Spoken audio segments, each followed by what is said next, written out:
You know, I made a copy lathe and I was using it to make knife handles. Well, I decided I had to start again with that project and make a whole new template for the handles. So I took the opportunity to simplify the copy lathe.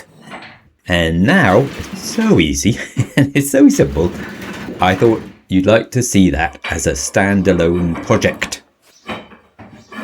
For this one, you just need a solid flat bed attached firmly to the lathe somehow.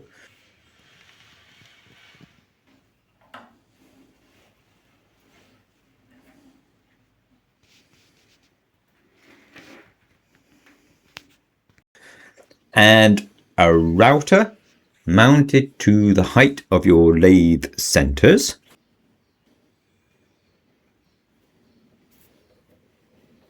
And a follower underneath the router bit that sticks out the same amount as the bit does. And obviously you'll need a template. That's just a profile of the thing that you want to copy. And that's it. No rails, no sliding XY axes, no lead screws or chain drives or winding handles. None of that stuff at all, because the router can float freely on the flatbed and you just push it and pull it around as you want to. And when you're finished, you lift it off and take it out of the way. It's that easy and it's that simple, but but there are a couple of important things to note, right? Obviously, the router won't necessarily engage with the wood at exactly 90 degrees to it, so you need a ball end cutter bit. That's just a bit with a roundy end, not a square end. And the follower should be pretty much the same size as the bit that you're using. So in this case, this is a 6mm wide bit, so the follower is also 6mm wide. You could use a larger bit for bigger, simpler shapes, or a smaller bit if you want to copy small and intricate things.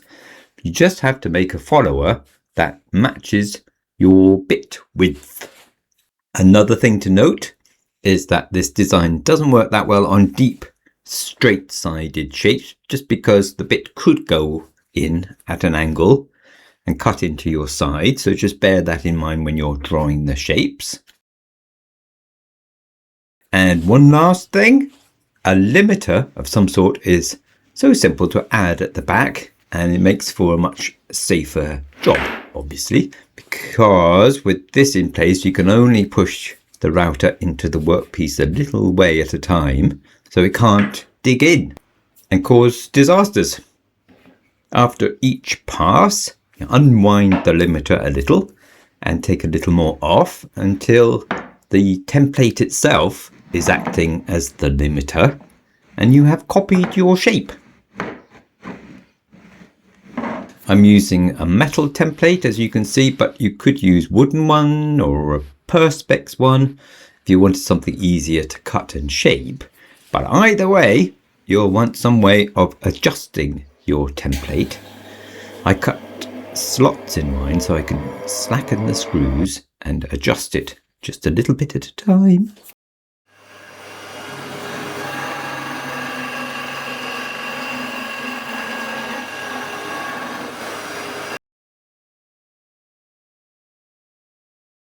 Right then, that's it. Can't think of anything else. Go forth and make yourself a chess set or a rounder's bat or some doorknobs or even a knife handle or 8.